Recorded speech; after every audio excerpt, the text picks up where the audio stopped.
Hey, Matt. Hey, Chris. How's it Good. going? All right. In the same time zone this week. I know. So, just a reminder, I'm in the UK permanently. Matt Yeah. is now a resident of Canada. We met in the UK many moons ago. So he's originally from the UK, but in this episode and for the next coming few, we're in the same time zone. Yeah, for the foreseeable future, I'm going to be in the UK too. So who knows? Maybe we'll get to record an episode in the same room at some point, Chris. That That'd would be be great. So this is episode 4. yeah, Um, Wow, what can I say, Matt? It's been another week we're doing this every other week. yeah. And And once again, a lot's happened jeez, since the last yeah. recording. In the last recording, that was before the UK went to shit. The UK's just melted, Yeah. imploded on In itself. terms of the literal temperature and also the political temperature. hmm It's been the best way I can describe it. And if you don't know what's happening in the UK, you're either living under a rock or ignorance is bliss, and I'm jealous of it. But yeah, um, would you agree, Matt, that it's almost seemed like a civil war? Yeah, it feels. I mean, I wouldn't go as far as Not as far, calling but it that. there's It's been a. a big divide. There's been a bit of a divide. It's sort of been building for many years in the UK. Mhm. Starting with all the anti-immigration rhetoric around Brexit and stuff like that has kind of led to this point, right? I would say that's kind of it boiled Yeah, over. It boiled over in the last week or so, yeah, and it's been pretty horrific. With certain percentage of the population who I guess feel like their voices haven't been heard electorally and otherwise have decided to take to the streets and start causing terror towards particularly the Muslim community, but I would say immigrants in general. yeah. And that's basically I what it comes down to. It's anti-immigrant rhetoric and hmm. hate, hatred. We understand, illegal immigration. That is the main issue that keeps coming up, and we'll get Mm. to that at some point. But the people we're dealing with here are assuming that somebody is an immigrant. That's the problem. Mm. The assumption, just because they are black and white, let's call it what it is. They're looking at somebody's skin tone or color and just assuming they were not born here. That is the problem we've got. Yeah, the attack in Southport at the time, again, because of you know, the social media being such a cesspool, in particular X, as we know, there was so many rumors and sort of theories being spread within a day or two. Unconfirmed. Yeah, Yeah. unconfirmed within a day or two. It was an immigrant who just arrived on a boat last year, and he's a Muslim. And that's one of the reasons. That's one of the things that conspiracy theory essentially spread out of control. Whole communities were starting to take it as fact, even though there was no proof for any of it. All turned out to be false, right? It turned out Yeah. to be a British born in England to Born in Wales. born in Cardiff. Wales. Sorry, yeah, in Wales to I believe was it Rwandan parents. But again, this attack was really a problem of mental health, right? This guy was Yes. obviously I've been saying it's like the school shootings in America, right? The only person who's going to do something that horrific is someone who's very mentally disturbed. So it really is a mental health issue more than anything else. But of course, it became an illegal immigration issue, unwarranted, and it spiraled into what turned into be, which culminated with a bunch of far right thugs trying to set fire to a hotel full of They completely yeah. innocent asylum seekers. So Doing cut the throat symbols, yeah, And I just want to say for the record, these poor girls that have died and yeah, their families attached to this, their legacy is attached to this now. yeah, You know, they were what, very young, yeah, under 10, less than 10 years old, yeah, under 10. and their association to this movement that's happened, I just feel It's such I an just feel insult to the families yeah, and just the memory of the those girls, you know? yeah, it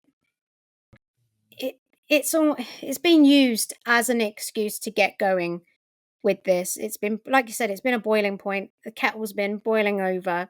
Those Mm, I just feel so sorry for the the the girls' legacies of their short lives that they've had, mm, having to be attached to this, and their families always having to be associated with this now. It's mm. so unfair and just unjust. I just, it really makes me angry. It's upsetting. I think, just It's true. mm, And a topic of this podcast previously, a certain tech billionaire, what the Elon thing could Musk, mean. a certain tech billionaire, Elon Musk, hasn't, done anything but fan the flames Yes, through this entire situation, which has been horrific to see. I honestly feel like Elon, stay out of British. Haven't you got enough on your plate trying to manipulate the U.S. elections? Right? I know, I know, I know. He's trying to interfere with British democracy at this point, and it's Hmm. unbelievable. Like, he was interacting on X with Tommy Robinson, Yeah, replying to his posts, sharing his stuff. unreal, man, Then he unreal. was subtweeting Keir Starmer, the Prime Minister of the UK, Hmm. asking Keir Starmer, who's trying to deal with a serious situation in England with uprising of the far right, and Yeah, trying to prevent that. safety for the whole country. Yeah. Exactly. He's got a lot on his plate, and he's got Elon Musk replying to him, saying, basically fanning the flames, asking questions about why is the government only protecting the Muslim communities and not the white communities, and it's Unreal, man. unbelievable, really. Like, stay out of it, Elon. It's like nobody is saying nobody can have an opinion. We're not saying Mm, that. Have an no. opinion. There's, of course, freedom of speech, especially in America, with, just the way it is, which is fine. Have your freedom to say what you want, but don't interact and, like you said, stir the pot, fuel the Mm, fire. Just stay out of it. mm. But Because when he does start getting involved in these conversations, because of the way X's algorithms work, yes, that stuff gets shared to hundreds of millions of and it did. accounts. And it did. And I think the worst thing he did was he shared a fake news story to 195 million followers. Yeah, It I was a know. completely false headline about how Keir Starmer was planning to create these detainment camps in the Falkland Islands. They were going to put the far right in detainment camps. All bullshit. None of it was true at No. all. Do you know what, Matt? Um, It feels like Elon has.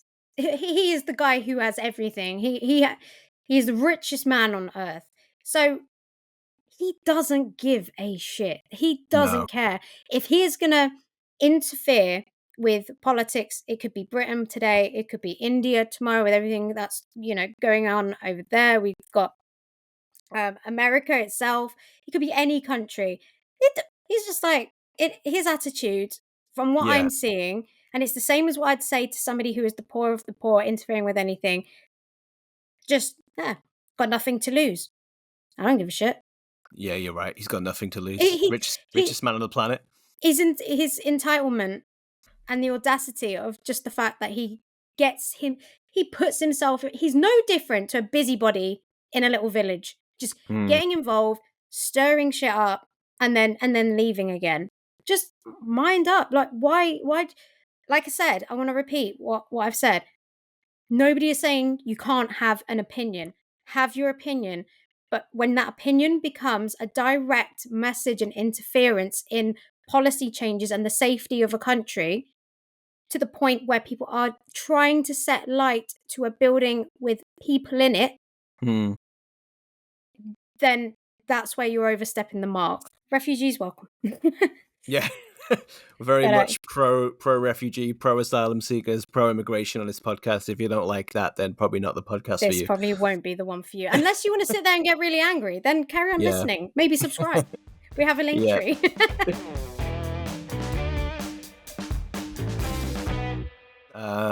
Jumping across the Atlantic, Kamala Harris chose her VP. Hmm.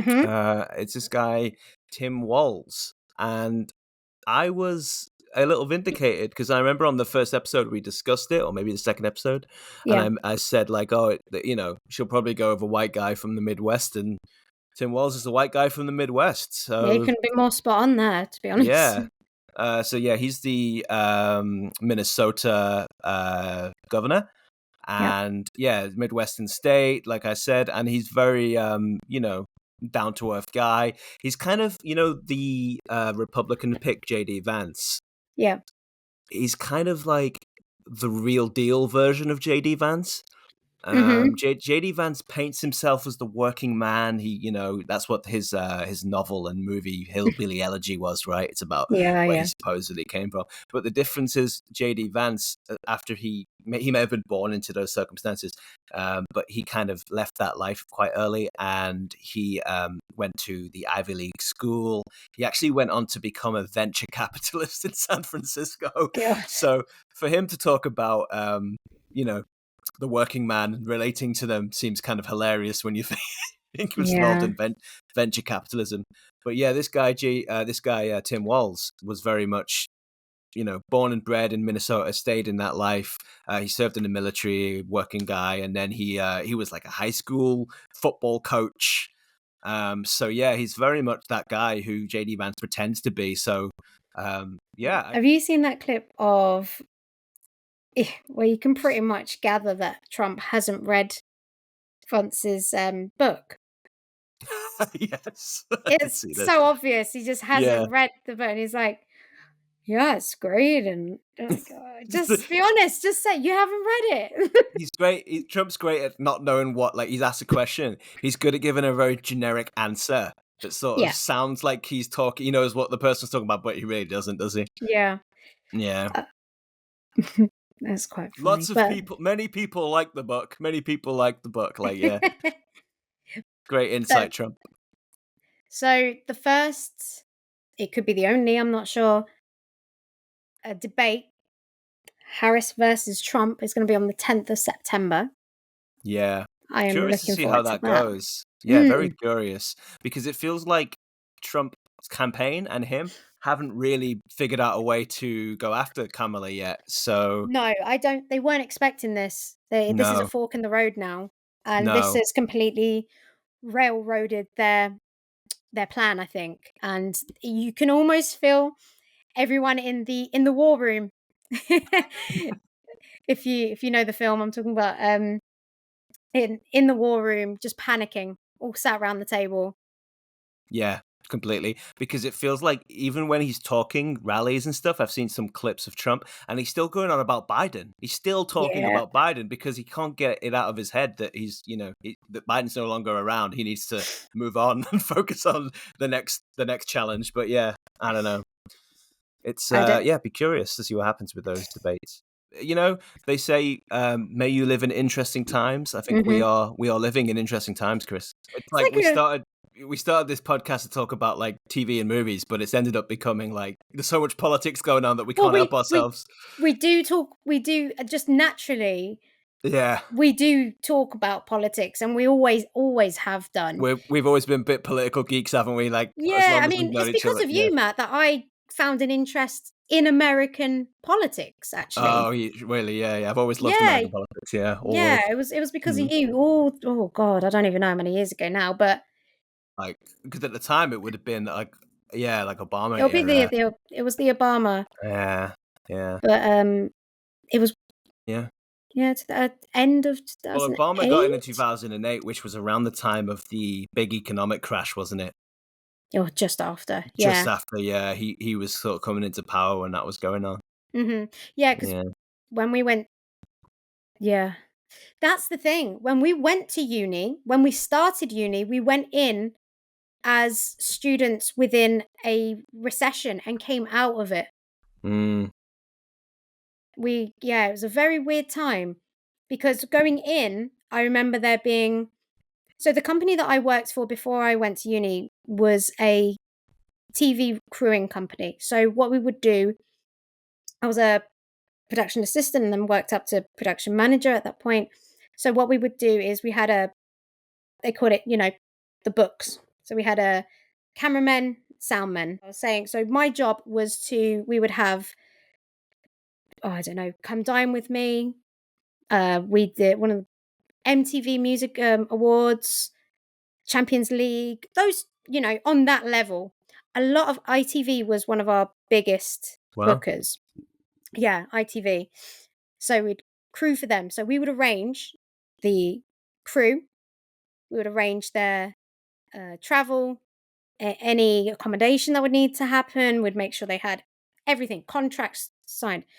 But one big thing, and I'm wondering if you remember this, just before I got made redundant from there, and this is one of the reasons why I got made redundant, was because ITV, they let go of a lot of people. They got rid of huge departments. That But sounds like it could have been around that time, the recession, yeah, like a yeah. result of that.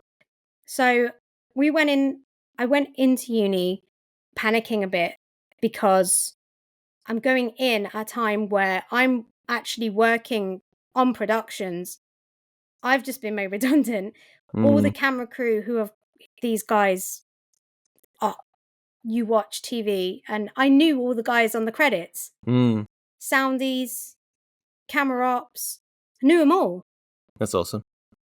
But their their their diaries were getting thinner and thinner, and then we closed. So I was going in thinking, am I actually going to be able to get hired when I get out? Yeah. It was a scary I, time. I feel like one thing I've learned, and we've both learned, is the industry just ebbs and It's flows waves, isn't it? constantly. It's Yeah. way there's no work for a while, and I don't know if you've seen any statistics with like the last few years, especially with like the Hollywood strike, which affected me and my job, Mhm. and like the amount of UK TV and film workers who are out of work for more than 6 months is crazy. It's like 70% It's of insane. TV and film employed people. And I saw a statistic that said, I think around 40% said that in the next 5 years they're planning to retrain and get out of the industry because it's just not sustainable. Yeah. People just don't feel like it's secure. Which is fair enough. Yeah. So it's always My that way. my world changed when COVID hit, as you know. Yeah, that So I was. built up, I was, you know, I won't say lucky enough actually, no, because it wasn't just luck, it was a lot of hard work. You worked hard. You worked I really worked hard, hard. Chris. Yeah, Long you did. time, yeah, to build And up it was a the slow build up, over yeah, yeah, time. yeah. The area I was living in at the time, I became the number one company to be contacted for events and high end promotional work for businesses, and I had a lot of bookings for the following year, and then COVID, bam, It just COVID just came along and wiped out so many it was creative just gone, industries at the Matt. time, Yeah, and it suddenly was sat in a awful. room surrounded by all my kit, and what I tell you one sad, I'll tell you a sad moment that I had. It was when I didn't resubscribe for my Adobe package. That actually really saddened me because I thought, Yeah, "Hmm, this has happened now. I I'm not need." gonna need Premiere for a while. I Yeah, it was a really somber moment for me because I've never been without.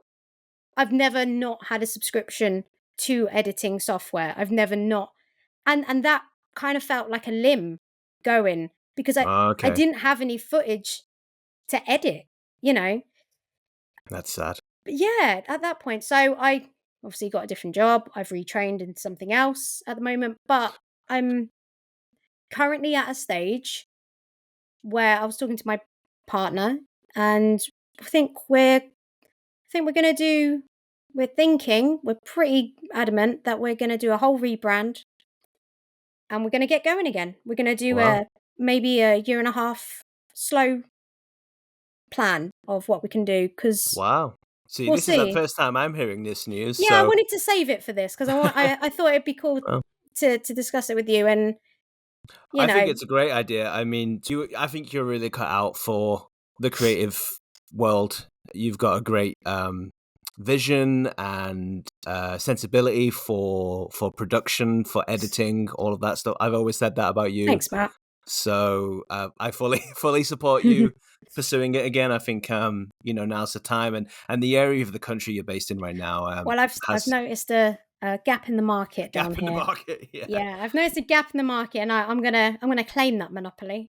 That's great. And we talk about the rise of AI and stuff, but like the kind Mhm. of work that you specialize in, there'll always be a need for it, It's not like AI can do so much, but it's not like it's going to impact going and filming live events or covering festivals or the kind of thing you used to do, because Yeah. they're always going to want a record of that, right? Yeah. And it's like live photography won't go away, because it's needed, and it's Yeah. needed to capture reality.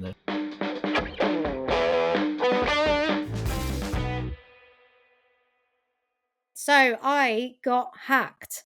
So my freelance business page has suddenly turned into a construction site Yeah. Facebook page. It was really Um, weird. Like, mm, this is Chris's business she was talking about earlier. I was still obviously following that page, and I'd yeah, noticed that I had this construction page like on my containers, I face, think it is. Yeah, containers, shipping container homes on my face, and I was like, I do not remember following this page. Didn't think anything of it really when I first saw it. yeah, Just saw it yeah. on social media. So I recently went to a festival and I received a message from my partner's cousin saying, um, "I've just been on Facebook and your page has suddenly turned into a construction or something weird has happened. You might want to check it out." So I was like, "Oh crap!" Obviously, I'm in the middle of a festival. Can't do Yeah, much. So no signal. so I did what I could at that point. I tried to not let it ruin my weekend because there's only so much you can do at that point. Exactly. Yeah, So I reported you it. were enjoying the sugar babes. I was More enjoying important. Sugar Babes and Arrested Development. Brilliant. Nice. Yeah, good old 90s hip hop. So, yeah, anyway, I kind of forgot about it. I'll be honest, I completely forgot about it. So I then woke up to a message from my own Facebook page saying, and I'm going to do it in this voice. This is how I read it. "Hi, Chris." Like, ugh. It's like, this is creepy. I was like, who are you? So they went on to say that they now they bought my details of my page on some, you know, black Black market market somewhere. somewhere on Yeah, the the deep dark web. dark, yeah, on the dark web somewhere. And I played them at their own game. So I knew what they were doing. They were holding it at ransom. They wanted cash. So I outrightly asked them, "How much do you want?" Yeah. $1,000 apparently. They wanted Oh, yeah. for this. That Oh was yeah, it, yeah, yeah. yeah. Yeah, $1,000. To Yeah, buy okay. your own page To back. buy my own page back, right? So we have this conversation, it's going back and forth. I got to the point where me and this person, did I tell you they also rung me? Did I tell you about that? No, you didn't tell me I they didn't called, no. answer, but I wish I Wait, what? did. Anyway, I called them out, and every time they would send me their like last message, they would put, "This is the last time you're hearing from me." They I wouldn't reply, and then they'd reply back with they'd send me another message going, "This is the last time you're going to hear from me." So I called them out, and I just kept doing a message going hashtag last message, and then they would give me a countdown of how long I've got to reply with how much I'm going to give them. So Oh. I sent them, no word of a lie, Matt, about 50 gifts of countdown. And then at the end of it, I put hashtag last message. So the big twist I haven't told you about. No, I don't know how this ends. No. I was there when you were getting these messages from him, but yeah, I don't know how So this ends. I then realized they'd also got my Instagram, which I Mm, didn't know about. However, I don't know how I did it because they changed passwords, mm. but I managed to get in. Do you think you were already like logged in or something on a device, or it like Maybe, but kept you logged in, you know? I thought if somebody changes the password, it will automatically log you out of any. Maybe I'm naive. I don't know. Maybe Depends not. on the device, maybe. I don't know myself, to be honest. I don't know, Matt. So anyway, Yeah, I'm in. Right, I'm in it. great. And there's this feature that I didn't know about because I've never had to check. I've never, and it's you can see where somebody else is logged in or where else you have logged in, Yeah, and it yeah. came up Nigeria, Oh, right? see, I was curious about that, if it was Well, they were Nigeria or claiming to somewhere. be from New Jersey, so I'm in the Instagram, okay, and then what happened was he's I'm assuming it's a he, started sending me screenshots of them slowly deleting all my old posts one by What? one. Yeah. They were sent, but they don't know I'm in. They don't know I'm in, right? Yeah. So what I then do is I find the archive button. Oh yeah. So I'm archiving, but then all of a sudden, I get a text message from them again saying, psych, I haven't deleted them. I've just archived them all. I'm like, well, did you? Yeah.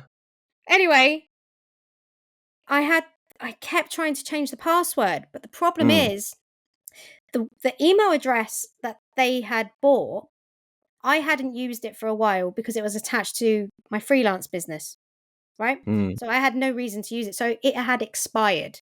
So what they've Okay. done is they've clearly checked what email address is linked to X account, bought the domain of the email. I called them That's out and because said, it was like a .com email address that yes, you, yeah, for your yeah. business, your business. Yeah, it Okay. wasn't Gmail or Okay. anything.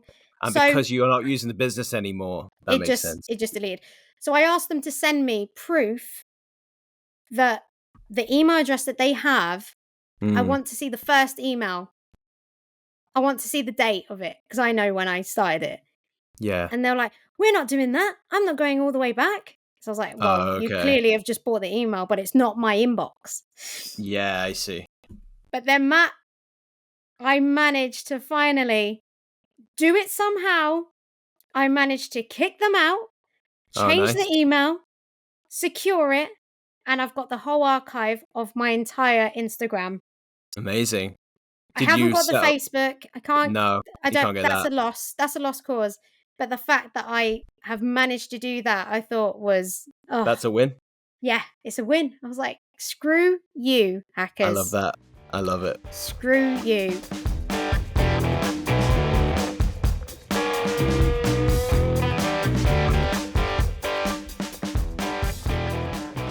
So we both watched the Yeah. movie. We kind of, yeah, we were looking for something but we both hadn't seen. That was the idea, right? So come in with fresh eyes, and we decided on a Disney Plus film called The Young Woman and the Sea. Yeah, really good film. I liked it. I'd say it definitely was a film that really used the 3-act structure Mm. because I then read what actually happened. And the points that were making within the film did happen, but not necessarily. So they had a bit of creative license, shall we say, within Yeah, there. I'm curious about that. Just quickly, just briefly, it's starring Daisy Ridley as kind of the lead actress. Got some other great cast members in it too, but directed by Yoshim Roning, which is I think so, yeah. he's directing Tron Ares, the Mm-hmm. upcoming Tron movie that was recently announced, which we will talk about a bit later, I think. But Yeah. yeah, so curious to see, curious about that. Interestingly, it's from Jerry Bruckheimer. Not what I would, Jerry Bruckheimer is like the Michael Bay action guy, right? Did the Pirates Yeah. of the Caribbean movies and like all those classic, like The Rock and back in the 90s, those classic This is action very movies. subtle. Yeah, it's kind of an interesting thing coming from Jerry Bruckheimer. Maybe he's mellowed in his old age. Maybe, yeah. I just wanted Go to on. ask you, like, how much did you know about the story before seeing Nothing. the film? Me either. Especially like how big of a deal it was. Mm. And the Uh, crowd. You know when she arrives, so at the end yeah. of her completing it, Mm. she's got a hero's welcome. Was it New So York? what's Is it New New York? York, where Yeah. she's from, right? She And there grew up hasn't in like. been anything like it since He said it was. for an athlete.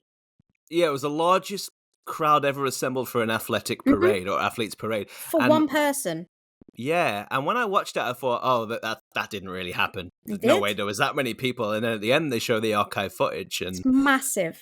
yeah, it's very interesting, and it really is just an example of the sexism, right? Like the fact that we didn't know that story, Yeah. and it Yeah. wasn't. It's not celebrated, and it's a sexism of the age, right? The fact that it never went down Just in gets history. passed over, Just gets paved yeah. over. But yeah, no, it was a great little story. I wouldn't say it was the best film I've ever watched to do with sport.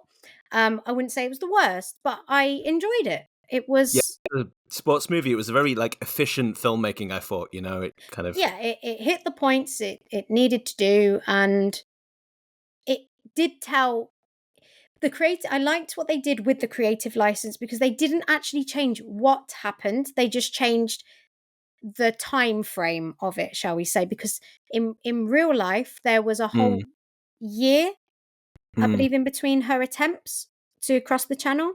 But in the Okay. film, it doesn't look like that at It's all. like, oh, It she looks like tried a couple again. months, and she's going to She try tried again again. straight away. Yeah, Yeah, and but that's, in my eyes, I can forgive creative licenses like that. me too. It To had tell some the great like story. filmic moments, didn't it? Like, I Hmm. wonder if the Good mother, montage. yeah, had some good Rocky training montages.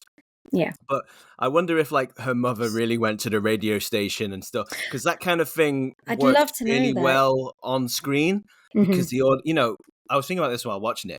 You got shots of a woman swimming through the ocean, through the English Channel, and it's all you can see is horizon. Right? There's not really any way of showing how far along she is. Yeah, So you need nothing. that radio guy to give you the context, right, of where she is, how long Yeah, she's been going, how long's left. So that was very filmic, I thought. But it's when they come up with, you can see why they came up with the solution of having that if it wasn't true, because it just makes yeah. sense. I'd love to know if that was true, because it was great. It was actually one of my favorite bits. I enjoyed it when they cut back to that. I thought the mum character was really well Yeah, written, exactly. ballsy, um and honest. Yeah, With, I can imagine, of the time, but exactly. supportive as well. And her dad, yeah, he's a great actor, Kim Bodnia, but it's almost like he was playing the same character from Killing Eve. And I think it's his Yeah, distinctive laugh. It puts me yeah. off. Character Mm. actor, because it plays the same character in a lot of stuff, probably. Yeah. Yeah, he's very, in Killing Eve, he plays that father figure Mm. to Villanelle. And in Yeah, this, yeah. obviously, he is the father. The beginning of the movie when he's first introduced, they lay it on a bit thick with him like not wanting her to do it and stuff, and being. So much. Yeah. But then you see again, going back to, you can see why they did that, because then Yeah. the turn of him coming around at the end is so much more impactful, isn't it? And that's why they do It's it. it's not even at the end. I'd say at the Halfway through, midpoint. Yeah. midpoint, Yeah, yeah. yeah, He when when he he goes goes along with over. her, yeah. But yeah, it was a good film. I can't see me watching it again. No, I feel like I've watched it. I enjoyed it, and I would recommend it. it feels like it was released now for they released it in 2024. The whole opening of the movie is about her learning to swim and being on the women's team for the Paris Olympics at a time when women in sports were really not respected, and it No. wasn't really it wasn't really considered you know proper for a lady to be in the No. Olympics. They could only do the breaststroke? Was that the thing at do you remember there's a one point in the film and they say about the only stroke that they were Oh allowed yeah, to do? But the obviously that changes breaststroke. by the end. But yeah, just it's insane. So crazy. Just quickly about like the misogyny of the era. Mhm. It's funny, like what's 100 years ago it's set, and I was just thinking about how like there's still that attitude now, isn't there, about women's sports? It's better in the last few years. I really feel like the last 5 years has got, maybe 10 years has got a lot better in terms of Yeah. the respect that women have. Like the women's football team's doing well in both the Oh, the US and in the Euros. Euros, Yeah. and that there is more respect there now. But even still, I mean, like one thing that I always remember, this story's from a couple of years ago, but I remember like like someone like Serena Williams, who's like an absolute legend of tennis, right? She's Yeah. 23 Grand Slam winner, 23 Grand Slams, 4 golds in the Olympics. She's a legend, and obviously an incredible player. And I remember reading that in the UK, I think it was a survey done in the UK, 1 in 8 men believe they'd be able to take a point off her in a game, in a match. And Wow. and that's not 1 in 8 tennis players or amateur players or club Just players. That's just generic public. generic members of the public who've probably been to a public court a few times and hit a ball, believe they could take a point off Serena Williams. And it just goes to show Wow. the amount of misogyny in sports there still is in this era is unbelievable. And if you are one of those men, then sort your head out, mate. That's what I'd say to you. Oh, the Like, arrogance, Matt. The yeah, arrogance. like my fiance, she's been playing tennis for her whole life. Yeah, She she's was good, isn't she? she was a college level player in Canada. She played for she's in the University of Toronto Hall of Fame on the varsity tennis team, and she doesn't believe she could take a point off Serena Williams. So I mean, it's like these people are so full. Yeah, the sheer speed. the ball would fly past you before you had a chance to even get into position. It's like, Oh, that's so funny, Matt. Have you seen her thighs? Like, I know. have you? They're just Yes. powerhouses. She's incredible. She's one of Yeah. she's a hero of mine. Hands Yeah, down. Actually, she's both amazing. of them. Just Yeah. and off the back of that, one great film recommendation. I think we've both watched it. Is King Richard. Brilliant King film. Richard, yeah. That is a now good that movie. film I would watch That's a again. good sports movie. That's a That's a movie. really I've good seen it sports quite a film. few times because it's one of my fiance's favorite movies. She loves it. I'd happily watch it again. Yeah, it's a good one. Very good. Unfortunately, Will Smith had to go mess it up. Tainted by the Oscar slap, Uh, but a good movie. Yeah. Just quickly back to the young woman in the sea. A couple of things I wanted to just kind of. I feel like the English channel looked too blue. I don't know if you've ever been to the English channel, but it's always I have. it always feels kind of murky and brown to me. And in the movie, it looked like it wasn't actually filmed in the English channel.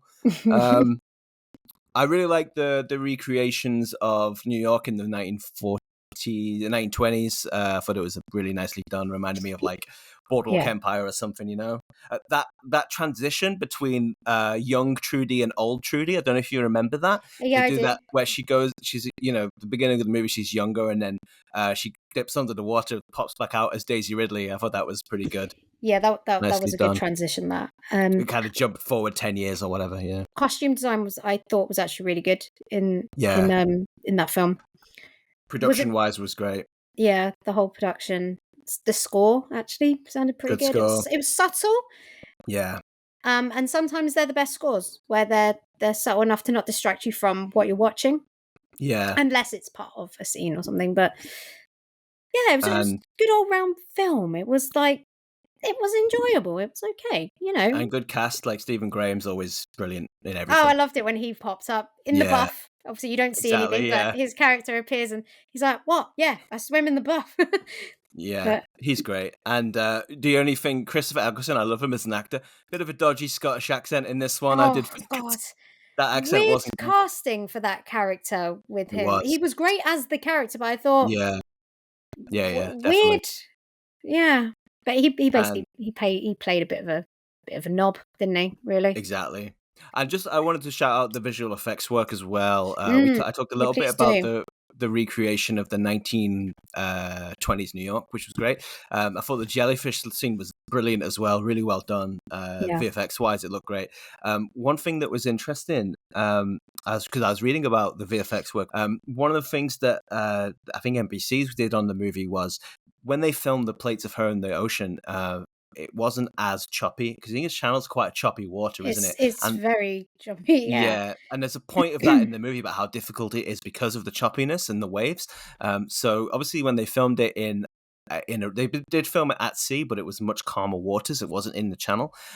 So they used visual effects to actually enhance the waves and add choppiness to a lot of the shots and sequences in the movie, which I thought was seamlessly done because I couldn't tell while watching it. But yeah, they went in and augmented the water and added movement to her using CG work, and I thought it was beautiful work because that's the kind of invisible VFX that I really think people don't get enough credit for because even I didn't know. I've been working in visual effects for 12 years and even I didn't notice the work that was being done there, so hats off to them for that one. That was beautiful stuff.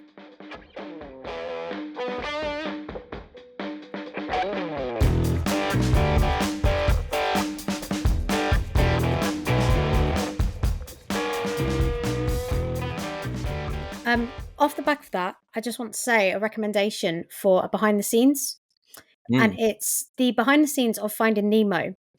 they go out diving so that they Mm. can see the way that the water moves and the light the way the light hits the water and then goes down. So for visual effects and for animation behind the scenes, I'd recommend watching that. It's really Mm. interesting to see, and that was 2003. So Yeah, that was early days, right? And yeah, Pixar have always been really good at gathering reference. Like they did mhm, that with Bugs Life too. They would go and like use micro miniature cameras at the yes, time to like take pictures of what leaves would look like underneath, and then and the that way gives they them a move. yeah, it gives them a reference for the way lighting would shine through the leaves and interact. And obviously they were kind of pioneering this stuff, so they were developing the technology that would create the art. Let's build the technology to do that. So Yeah, it really was a driver for a lot of the tools that we use now in 2024, to render in the industry now comes from those days of Pixar's work. So it's a very interesting time. it's one of my favorite films of all time, Finding Nemo, Mm. and It's the yeah, perfect script, isn't it? I it's think Finding brilliant. Nemo, from a script writing point of view, is just like it's spot on. Of course, it would have naturally aged a little bit, but it's I've interesting. um I've watched Finding Nemo a lot, not that long ago, and you mentioned how it's older and I think because of the style of animation and the fact it's fish and stuff, it holds up quite well. It Yeah, doesn't feel that dated. Toy Story 1 and 2, they do feel more dated. they do. I watched it recently. Even It has. Bugs Life feels a little dated now. Feels a little basic and sort of lacking in texture and stuff. But Mhm. Finding Nemo holds up pretty well Yeah. by comparison, I would say. When I say it's naturally aged, there are going to be elements, but it does hold. And animation can do that a lot easier. Yes, I agree. Um, I'm especially with the always tech. amazed. Speaking of animation, I'm always amazed that like 101 Dalmatians was made in the 60s. Mm, Because it feels like such the art style of it and stuff. It's just kind of timeless.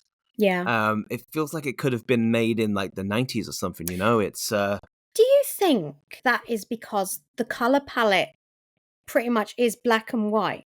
Because we've got Cruella de Vil, black and mm, white. We've got the dogs. I'm talking about the majority of color that you're seeing on screen at yeah. at most. I'm wondering if that because I agree with you. I think it's the painterly style of the backgrounds and Maybe, yeah. something about the fact it's kind of like it's quite basic.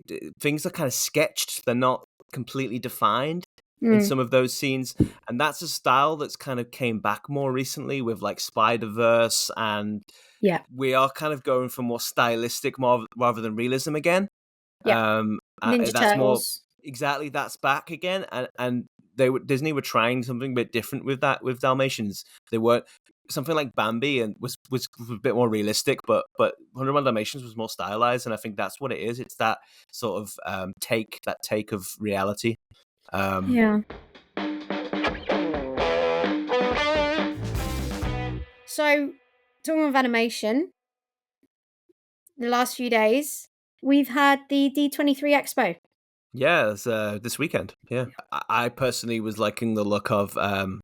They released a trailer for this new Star Wars show called Oh, The Skeleton Crew. I Have thought you that watched looked that? really good. Jude It's Law, right? Yeah, Jude Law's new Star, and it's really interesting. Like it's like I made a comment on the X. It's like I guess every planet had an 80s era because it is basically taking that Spielberg like Feel the ET vibe. Goonies vibe and putting a Star Wars spin on it. I mean, why not, right? It's something different. So yeah, I'm curious how it's going to go. And we had an announcement for a bunch of live action Disney films. We had Yep. the first trailer for Snow White. Which has been in production, pre-production, and production for. There's been a lot of controversy around it for about 2 years, A while something like now, that. yeah. Is it There's because they cast a non-white actress for Snow White? That was the something first along thing I those read about. lines, but Yeah. And then there was a controversy with Peter Dinklage, wasn't there? Peter oh Dinklage from Game of Thrones. He's like yeah. a little person actor. Hmm. He's a little person, and he was he did an interview round where he said like I cannot believe they're making a Snow White adaptation in 2023 or whatever it was because You're right. it's sort of like offensive to little people, to have the seven dwarfs and stuff. I get his point that if they're trying to make little people to be funny and hilarious, that could cause As the bullying and joke. as Yeah. a joke that could cause bullying in schools or whatever. I kind of get that angle of what he's saying, but Mhm. at the same time, it's like think of the dwarfs in the Hobbit, right? Those are all heroic and great characters that people love. So As as a trailer, yeah, okay. I'll watch it. It's not the thing I'm most excited about, but I think it looked okay. It's good to finally see some movement in that production, mm, and yeah, I'll be interested to see what they do now after that controversy. So that's yeah, you're right. That is the controversy I was thinking about. I think. yeah, there's been Yeah. a bunch with that production from the start, Mm, really. yeah. But I like Rachel Zelga, who plays Snow White. I watched her in the latest Hunger Games movie. I thought she was brilliant in that. Mm, So she's a good actress, yeah. good young up and coming actress. Yeah. I can see her. She's gonna have a Good good career. I voice, think. good Yeah. voice. Yeah. Yeah. When I watched that Hunger Games movie, she was, I think it's her singing in that, and she's a great Mm. musician. There was also Mufasa. Mm. Which is an interesting choice, that one. It's interesting Yeah. to me that Barry Jenkins, I believe, is directing that. It's an interesting choice. I mean, he made a few of my favorite movies over the last couple of years. He made Moonlight, 2016. Don't know if you remember that. It won the Oscar. That's a So great film. I'll have to look. Uh, and then he made this really great movie in 2018, which is a gorgeous film if you get a chance to watch it, called If Beale Street Could Talk. Very much about the black experience growing up in, I believe Beale Street Can Talk is also, New York set as well. But it's Huh. about the black experience, and he Okay. does great work. And I guess it, makes sense to, Well, that could be maybe an insight into the direction of what the plot line for this film might be. An outcast, which kind of they alluded to in the trailer. yeah. It's The interesting though, because brother. those movies I talked about are very indie films. I mean, they Mm, look great. The big productions like Beale Street and Talk's got some gorgeous like cinematography and stuff for sure. But to give him a movie which is basically an animated film with full CG characters, a lot of visual effects, is an interesting choice. mm, We'll see how it goes.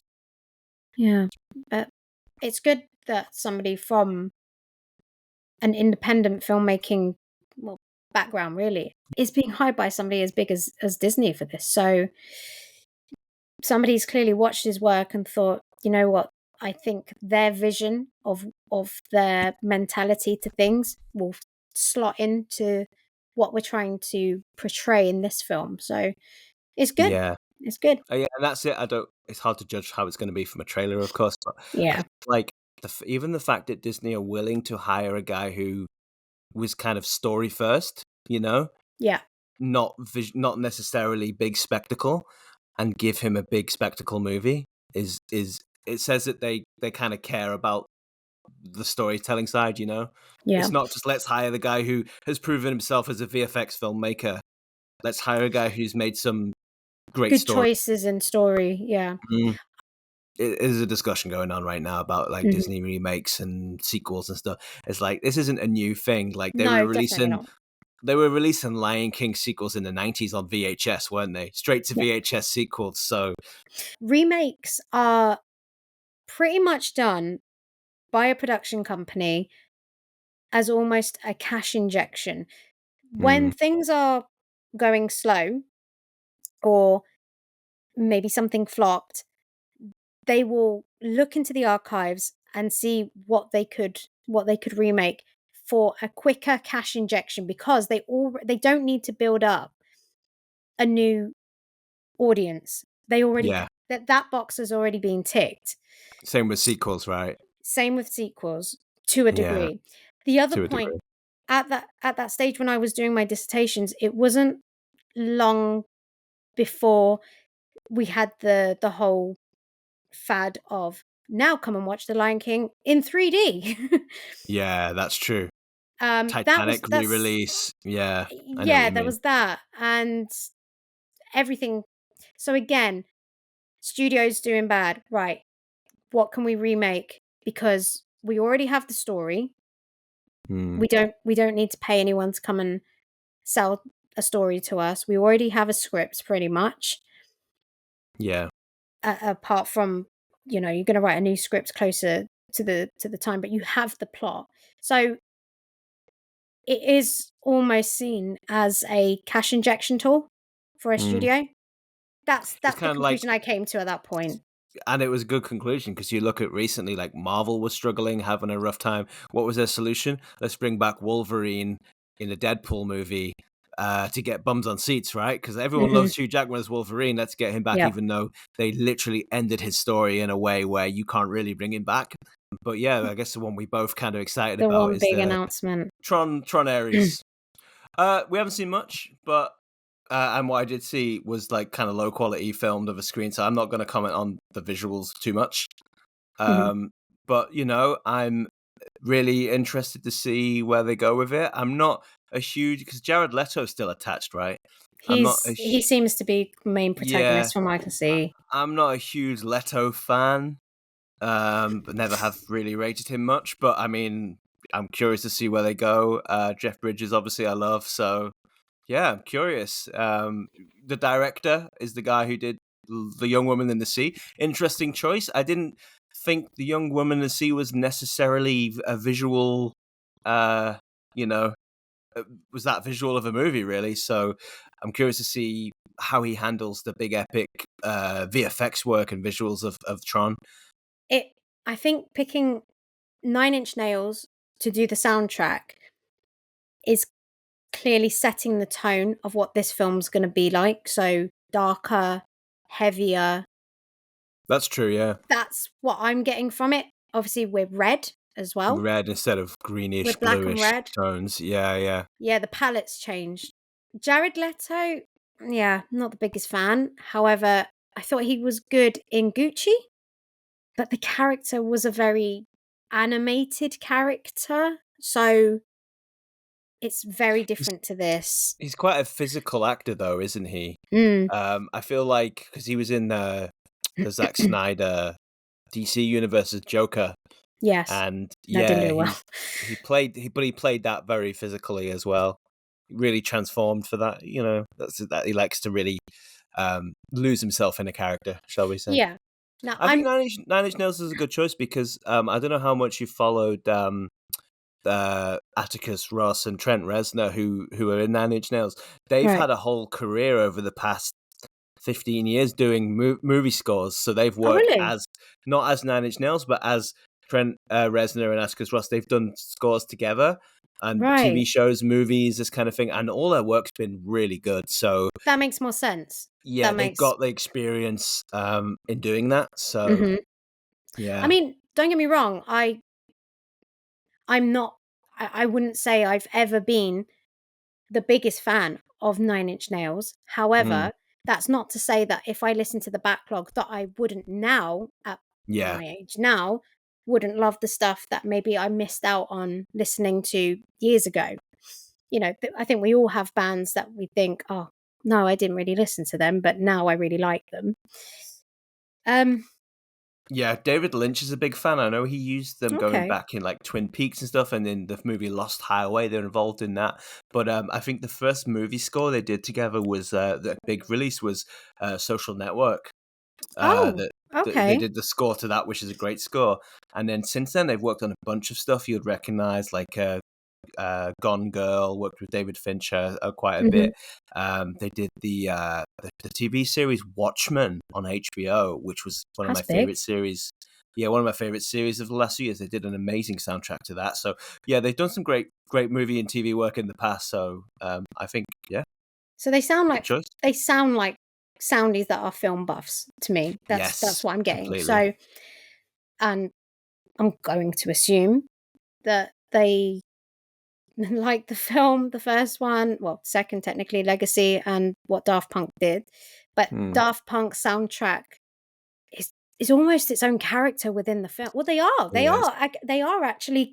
They do feature in a Yeah, scene within yeah, within the grid as well. But they do. Yeah, there's just something niggling about the whole production. I don't know what it is. I don't know I if it agree. feels like somebody has taken something we really love and they're messing with it. And this is all I've wanted for years, is I've wanted that next. But I don't know, Matt. I can't put my finger on it. I get that. Well, if you listen to the episode before this, by chance, We we talk speak about about legacy. excuse me, we speak about Tron Legacy. That experience has always stuck with both of us. And like I said to you in a text message, if you're over here, when it eventually releases, we're gonna have to go back to the Yeah, IMAX. for And old time's sake. I do wonder if they would do a 3D It's version. not really a big thing anymore. I don't know No, if the but cinemas still release 3D movies. I haven't seen. In Canada, they they do. have. Yeah, in Yeah. Canada, they definitely do. I'm not sure how often it happens here. I know it's very big in China, apparently. They I still love mean, a 3D movie over there. I have watched a few 3D films in 4DX in the last 2 years. Oh, okay, so it is still a thing here. Yeah. It's not as big, but there But are it's a thing. options. I think that's good, because it's like, it's something else, isn't it? Something you can't get at home. It's a reason to go and support your cinema. Go Yeah. and have an experience with your friends and your family, Friday, Saturday night, even midweek. You know, keep the cinemas open.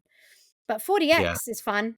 I watched Jurassic Park 3D 4DX. Is that when your seats are shaking and Seats are shaking, you get sprayed with stuff water spraying in and your face, and yeah.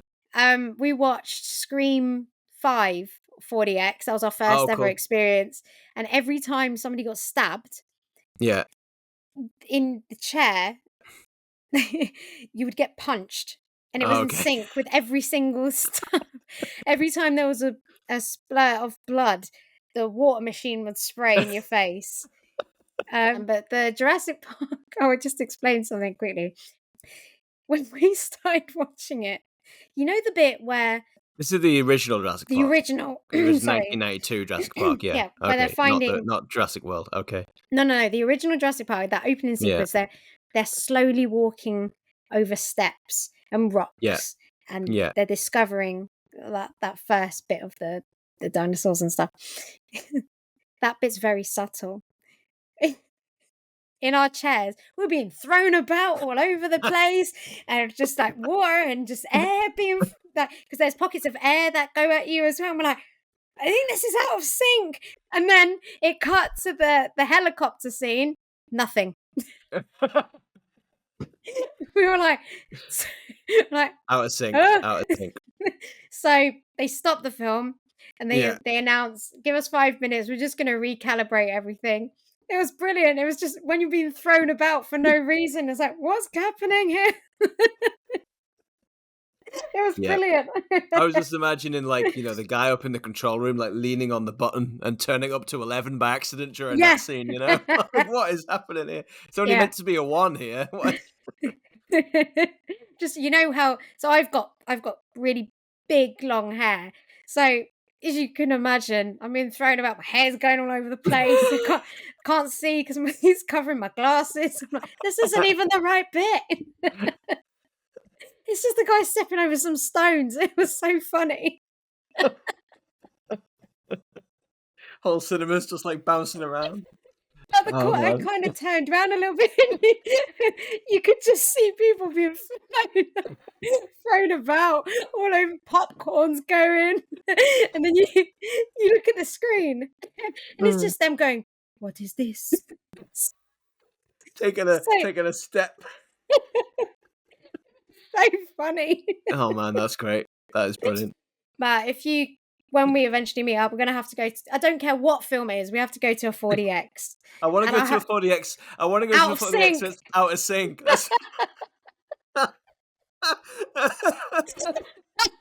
Oh my god. Oh. Yeah, we have to do it. We'll go up to them and go, we have a request. Can you just... the calibration, can you move it up 5 minutes, please? Yeah. We'll go and see the quietest movie we can find and ask them to put the track from, you know, Transformers 9. Yeah.